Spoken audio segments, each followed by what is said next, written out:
The Bowens.com kit comprises of 2 Bowens TRI-LITEs complete with reflectors, lamps and leads, 2 compact light stands and the COCOON 70 with its own unique stand. All the shots taken throughout this DVD were taken using this standard configuration.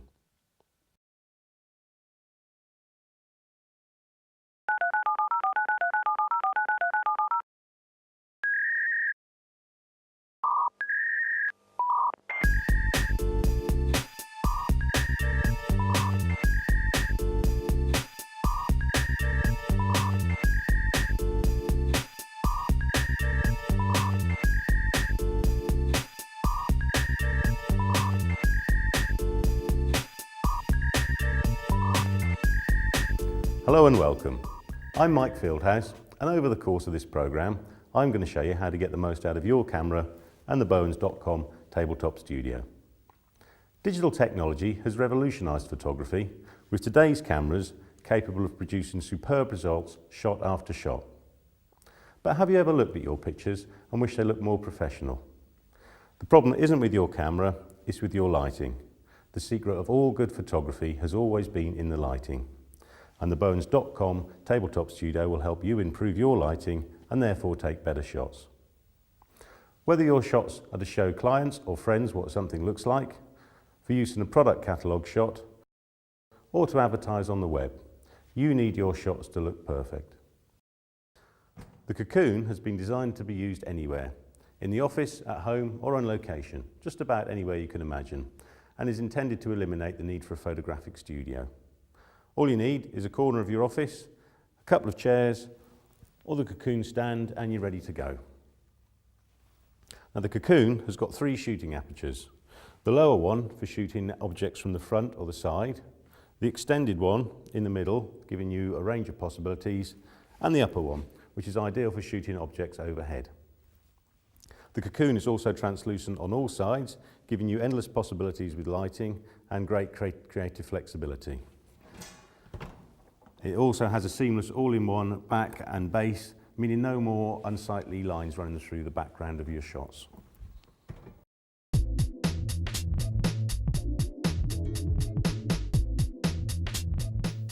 To put the COCOON together, lay out the 4 panels, matching up the coloured locating markers. Then it's simply a matter of zipping the 4 panels together and finally velcroing up the sides.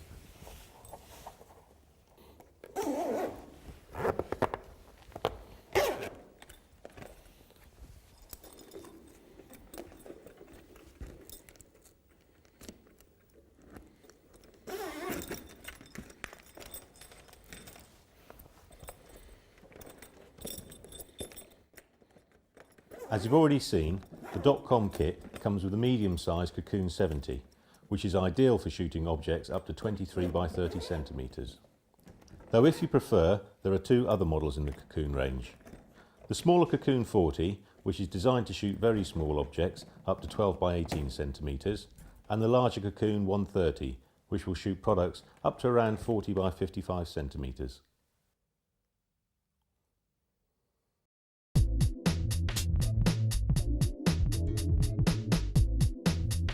The Bowens TRI-LITE is a great little design and very simple to put together. The light source comes from 3 30-watt flicker-free fluorescent tubes, which are highly efficient and give a high level of illumination. The great thing about these are that they don't get hot, unlike tungsten lamps, which means that you can place the TRI-LITE right up against the side of the COCOON without damaging it. Now the light from these TRI-LITEs is a little different to either daylight or the tungsten lights you have at home. So before you start shooting, make sure you set your camera's white balance to see the light from the TRI-LITEs as white. If you don't know how to do this, your camera's instructions should show you how. And if you aren't able to critically adjust the white balance on your camera, use the daylight setting, which is the closest to the TRI-LITE. Most imaging software will enable you to tweak the colour balance of your shots to fine-tune the results. As I said earlier, the TRI-LITEs are very simple to put together. Firstly, unpack your bulbs, making sure you hold them by the base and not the glass tubing, and carefully screw them into the lamp housing.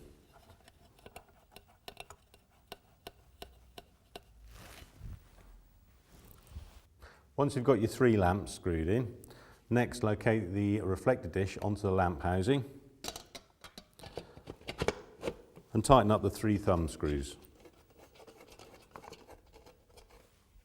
Next, screw the handle onto the rear of the unit.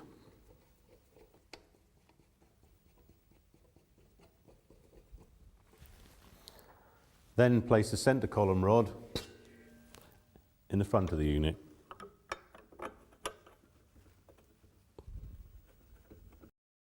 And finally, place the diffuser disc onto the centre column using the plastic thumb screw.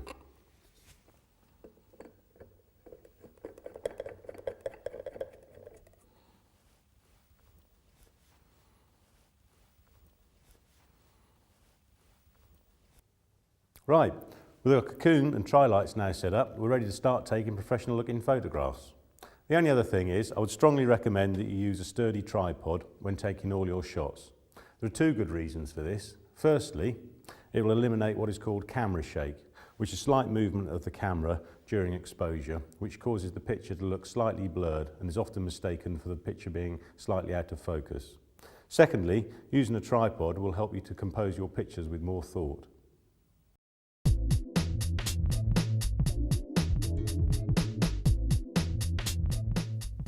Okay, let's start by photographing a simple object like this Coke can. I'm just going to place it centrally in the COCOON. And to start with, I'm just going to take a photograph using the on-camera flash so that you can compare what it looks like. As you can see, the on-camera flash illuminates the subject, but it gives a harsh shadow caused by the small size of the flash unit. The subject also looks flat as the light source is coming from the same direction as the camera. Now we can instantly take a better shot by switching off the on-camera flash and switching on the TRI-LITE. I'm going to move the TRI-LITE up close into the COCOON, so it's about the same level as the Coke can, and lighting it right from the side, about 90 degrees to the camera.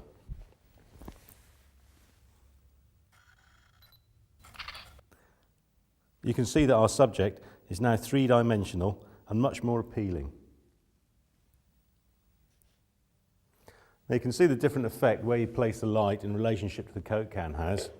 If I take the TRI-LITE and move it from the front of the COCOON, round through the side and to the back. As you can see, the effect is quite dramatic on the shadows and the highlights as I move the TRI-LITE from the front of the COCOON to the back.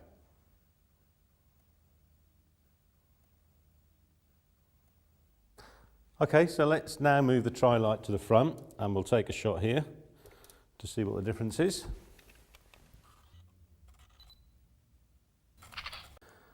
So you can see here with the light nearer the front of the COCOON, the light flattens a little with more of the subject directly illuminated and the shadow falls behind the Coke can.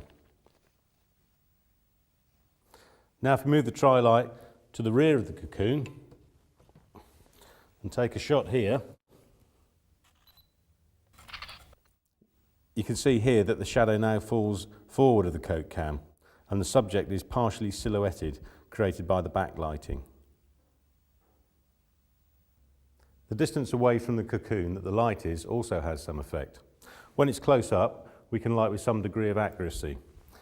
If we move the TRI-LITE further away from the COCOON, it effectively lights up the whole side of the COCOON so that light passes both sides of the subject. This gives an overall softening effect. We can also bring the TRI-LITE around to the front of the COCOON, which gives us a softer all-over light. Lighting from the front and above, the highlight appears on the top of the subject, but overall loses some appearance of 3-dimensionality. This is suitable for some ceramics and jewellery. It's best to experiment to find out which lighting position works best for your subject. It may be that one light gives you a particular effect that you like, but doesn't illuminate the subject sufficiently. In that case, you'll need to add a second light. If we take one of the earlier examples of the Coke can lit from the back, where it's partially silhouetted, we can now add the second light to illuminate the front.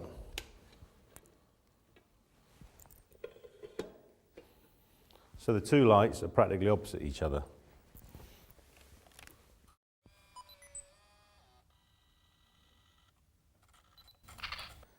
This second light has added a nice highlight to the left-hand side of the can, as well as raising the overall illumination, and balanced the shot very well.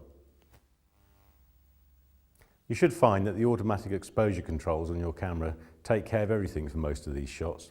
However, it is important to remember to switch the flash off manually, otherwise it's going to interfere with the TRI-LITEs.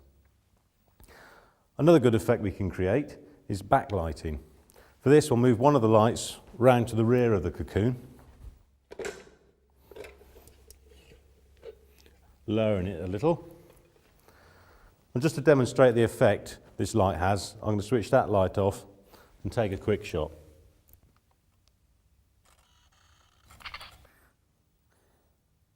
You can see here how we've created a graduated background behind the Coke can. However, the front of the Coke can isn't lit. So to balance this out, all we need to do is stick a light on the front and take a shot here. You can see now we've got a very professional looking shot with the graduated background and the Coke can front lit. Another nice effect you can create is by using a sheet of coloured gel. Place this over the back light.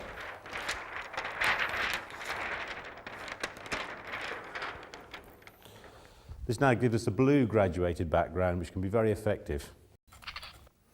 As you can see, the blue graduated background adds a completely different feel to the shot. Another idea to give you another professional looking result is to take one of the TRI-LITEs off its stand and place it underneath the cocoon.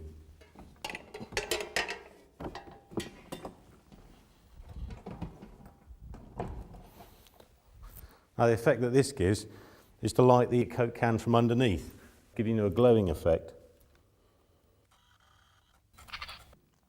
As you can see, this is another variation of the graduated background where we've lit from underneath. It's a good idea when using the .com Tabletop Studio to switch off all ambient lighting and to close windows or blinds. It'll give you much more control over the lighting in your photographs and give you better results.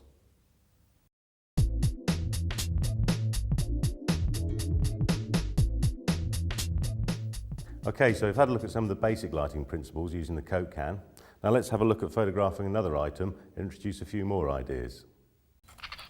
You can see on this initial shot, I've lit the wine bottle from the right-hand side, but the highlight running down the right-hand side of the bottle interferes with the label somewhat and would be better placed on the left-hand side where it would bring out the darker half of the label. So I've moved the light around to the left-hand side of the cocoon. I've also placed the backlight on so that we get a bit of a graduated background, take some of the shadows off the back. So let's have a look how this comes out. You can see that the light coming from the left-hand side better suits the graphics of the label on this bottle. As the wine bottle is slightly taller than our previous subject, take care not to use a wide-angle lens on the camera. This causes the part of the subject nearer the camera to bulge. It's better to move the camera further from the subject and zoom in slightly. This will help restore normal proportions to the subject. Also notice how the two upper apertures of the cocoon have reflected in the front of the wine bottle. Now to remedy this, all you need to do is take a couple of sheets of white paper and stick them over the apertures. We'll then have the white paper reflected in the front of the bottle rather than the black holes that you see. So let's have a look and see what difference that makes. You can see how that's now eliminated the problem and you don't see the apertures at all.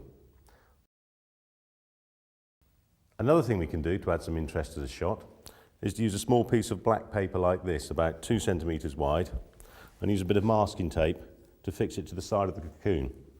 This will now reflect in the side of the bottle, breaking up that rather large highlight on the left-hand side. You can see how the reflection of this black piece of paper has broken up the large highlight on the left-hand side of the bottle. It's also added more shape to the form of the bottle. We can develop this idea further by adding a second piece of black paper at 90 degrees to the first one. This is going to create a window type effect on the side of our bottle.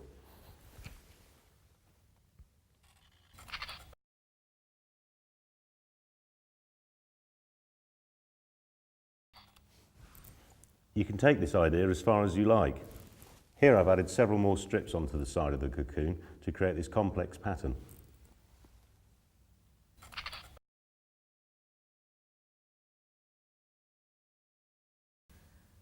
Here's an interesting problem. How do you photograph liquid in a bottle and still make it look attractive? In this first shot, we photographed the bottle of Jack Daniels in the cocoon with one TRI-LITE on the right-hand side. You can see that the labels come out nice and clearly, but unfortunately the liquid inside doesn't look particularly appetizing. In the second shot, we've added an additional backlight. You can see how this makes the liquid glow and look far more appealing. If you want to get really creative and take some really professional looking results, you might want to try this. What I've done is, using the back and the base of the cocoon as a template, cut out a sheet of black paper. I've then out of the middle taken an aperture. I'm now going to tape this to the back of the cocoon.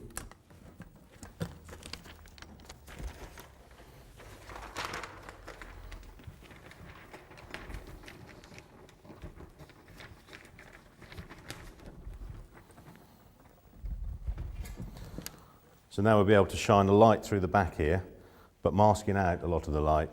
I'm now going to add some strips of black paper down either side, and a little neck shape of the bottle, so that we can make a mask that fits perfectly to the shape of the Jack Daniels bottle. Now I've placed the bottle of Jack Daniels in the cocoon at the base of the aperture, and I'm going to use a couple of strips of black paper just to fine-tune the aperture to the same size as the JD bottle.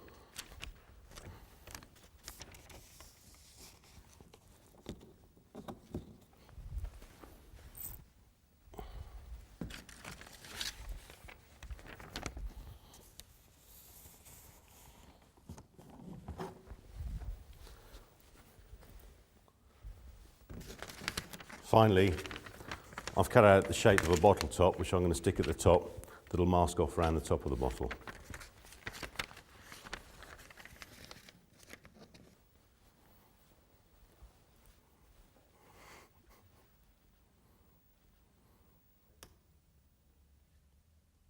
Okay, so I've now put the bottle of Jack Daniels into the cocoon and lined everything up perfectly so that the aperture's hidden behind the bottle. Got the backlight on, with the light shining through. I'm going to quickly take a shot to show you the effect that this has. You can clearly see the effect that this has on the liquid. It's now positively glowing and looks fantastic. Now I'm just going to move a side light in so that we can light the label. Switch that one on, take a shot, so we've got the backlight coming through making the liquid glow, and we've now placed some light on the front so that we can see the label nice and clearly. You can see what a professional looking result we've now obtained. It's come a long way from the original shot, with the liquid now glowing and everything perfectly lit. It's a good idea to keep the basic template that you've cut out for future use, because it can be adapted to be used for any size of translucent liquid.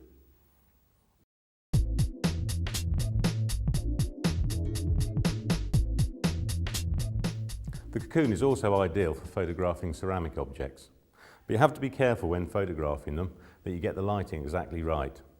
In particular, this statue head of Beethoven is pure white, and it's only through light and shade that we can reveal the texture in the object. For this, I'm just going to use two TRI-LITEs, one on the side to the front, and a second one at the back to give us a bit of a graduated background and help separate the statue from the background. Here you can see that this lighting technique produces a good modelling on the subject.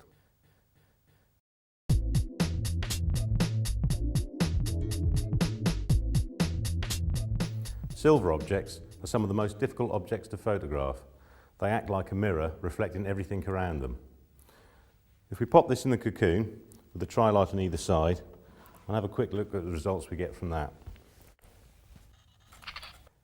As we can see, in the cocoon, the lighting is better than we'd expect from an on-camera flash, but we still need to do a little work to get the best possible results.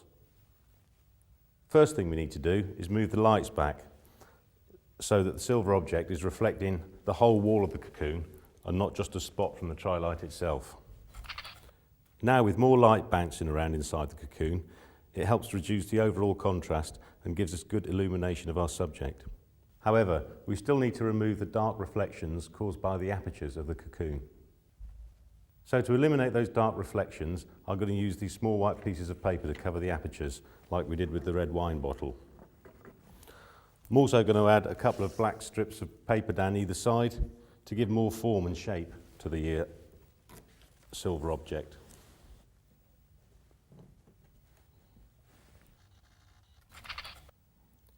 You can see how the addition of those white bits of paper over the apertures has reduced the reflections, and also how the two black strips of paper have added form and shape to the object. It's worth experimenting with camera position. Here I've moved up to the middle aperture, which is now partially blanked off, and I've blanked off the bottom aperture. As you can see, the unwanted reflections have now been reduced further.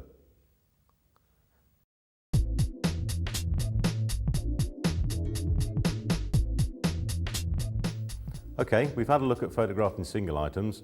Now let's have a look at photographing multiple items. There's a couple of things you need to remember. Firstly, ideally you want your subject to be facing towards the light. Also, you don't want it to be casting shadows on other items you want to be photographing. So let's place these in the cocoon and have a look at some of the variations. This is the sort of thing you want to avoid, where the green Radox bottle's casting a shadow onto the blue one. You'll get a far better result by repositioning the subject something like this, where none of them are falling in the shadow.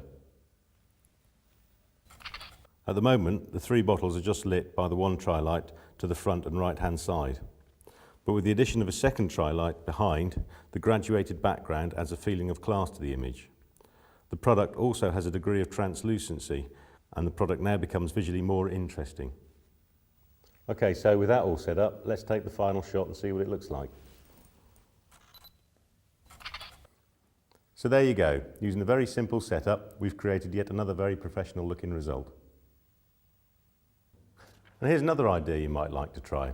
It's a variation on a couple of themes we've already looked at. Using a piece of black paper the same shape as the base and the background of the cocoon, I've cut out a small circle, but this time on the base of the cocoon. I'm going to use this with some underlighting to put one of the Radox bottles in the spotlight. Here you can see the Radox bottle in the cocoon lit by one TRI-LITE on the right hand side. Now if I switch on the bottom light, you can see the effect created by the hole I cut out in the template. So here's the final shot. As you can see, it makes for a very interesting picture and something you might want to try and experiment with.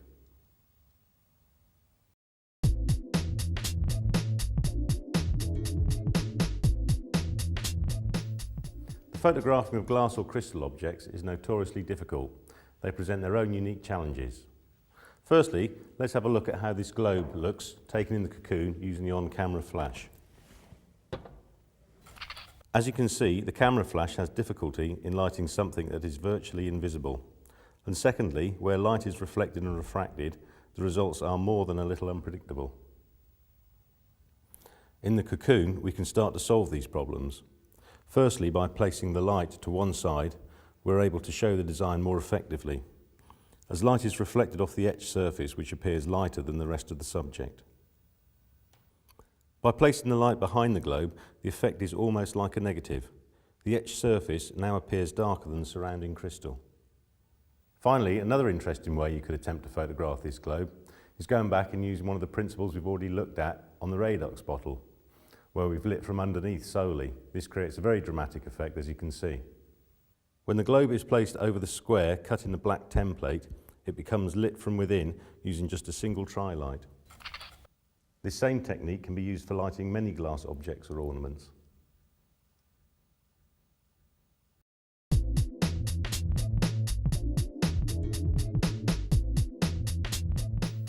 Jewellery needs to sparkle, and for that you need a combination of good overall lighting plus strong highlights.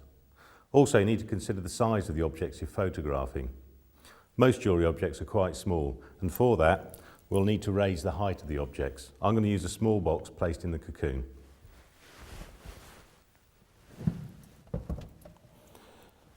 It's also worth having a range of different materials that you can use to place the jewellery on. Either some coloured satin or some black velvet is ideal. It's virtually non-reflective and absorbs all the light.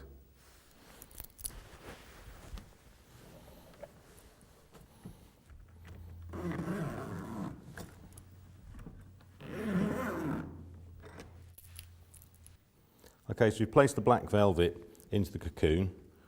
I'm just going to carefully place the watch in there. We'll start off with just one light from the side. It's also worth taping over the apertures that we're not using to cut down any extraneous light. You can see here we've got a fairly nice shot of the watch. However, you can still see there's a few distracting reflections. We can eliminate those using a piece of paper just carefully positioned until we can see that the paper's reflecting in the watch and get rid of the distracting reflections.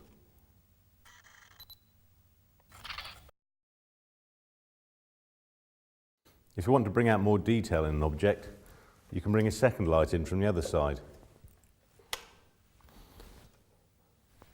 It's worth doing this if you're photographing for descriptive purposes or for insurance purposes.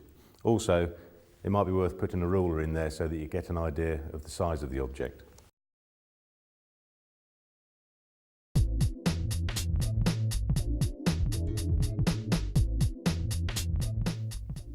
The TRI-LITEs can also be used independently of the cocoon for various applications. One very useful purpose is for photographing flat artwork or pictures like this. It's worth taking any photographs you have or pictures out of the glass frames just to make sure you don't get any reflections off them. The setup is very simple. Keeping everything parallel and on the same level, place two TRI-LITEs at 45 degrees to your subject. You best use a telephoto setting on your camera. This gives you a good distance between the subject and your camera lens and prevents any distortion that you might find you get using a wide angle setting.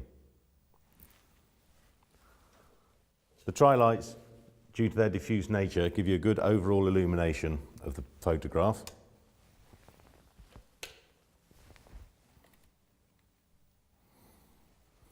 And just make sure you fill up the frame to get as much definition as you can in your final picture.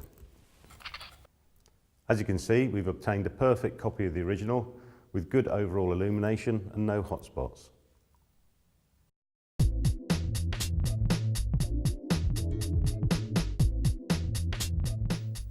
The TRI-LITEs are also suitable for photographing objects that are too large to fit inside the cocoon. They're also very good for shooting objects that are sensitive to heat, such as flowers or food. Here I've set up a small tabletop studio using a sheet of black paper as a background. To start off with, I've just placed the two TRI-LITEs either side of this arrangement of flowers. So we're going to get fairly even lighting across the shot. Let's just take a look at that as a starting point.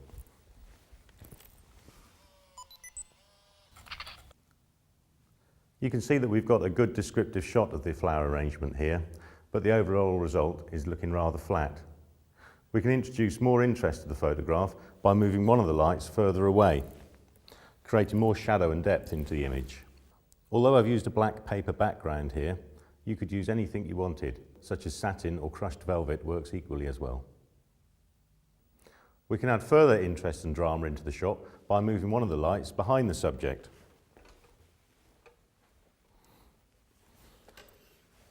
Here we can light the background so that we've got a graduation on this side from light to dark. It helps to separate the subject from the background.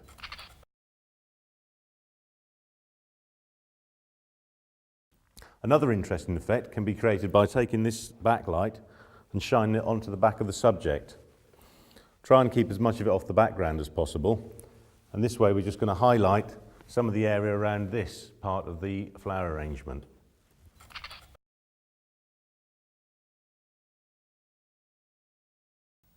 As you can see, using the TRI-LITEs in this manner gives you a great opportunity to experiment and explore your creativity in photography. Don't be afraid to keep moving the lights around until you find a picture that suits your needs.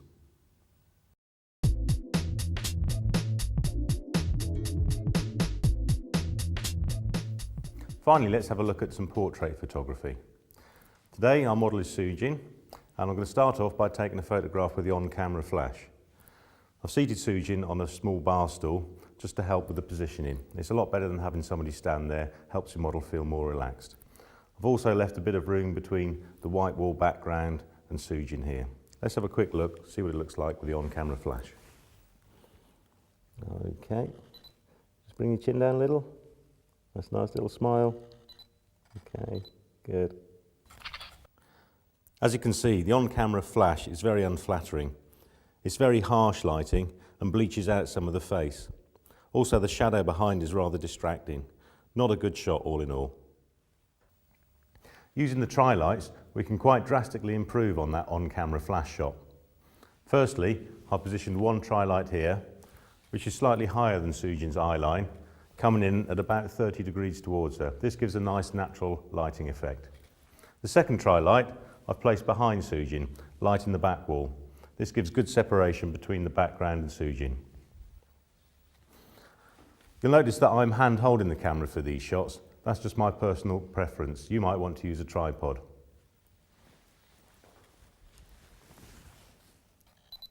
Okay, a little smile, chin down a bit. To me, that's good.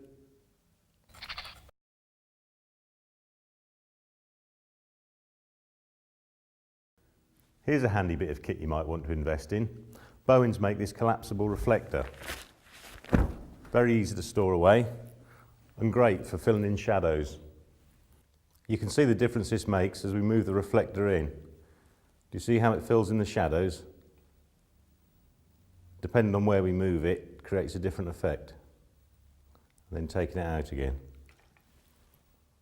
Once you've found the position that you need the reflector to be in, you can either get a friend or colleague to hold it, or use the special stand to clamp it into position. So with our reflector in place, let's take another shot and see what the change is. Okay, that's a nice little smile, chin down a touch, that's good. Here you can see the shadows on the left-hand side of Sujin's face have been filled in, creating a much more flattering effect. Another idea that you might like to try to change the mood of the shot is to use coloured gels to change the light of the background. Here a blue one gives a more corporate feel to the shot. Or you might like to try using a red one, which gives a more warm and friendly feel to the overall picture. The range of colours you can use is limitless.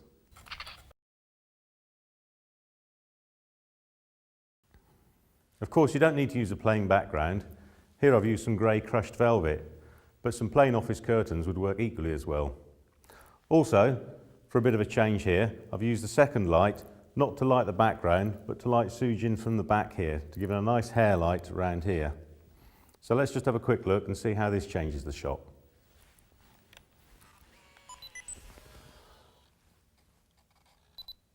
Okay, and smile a little.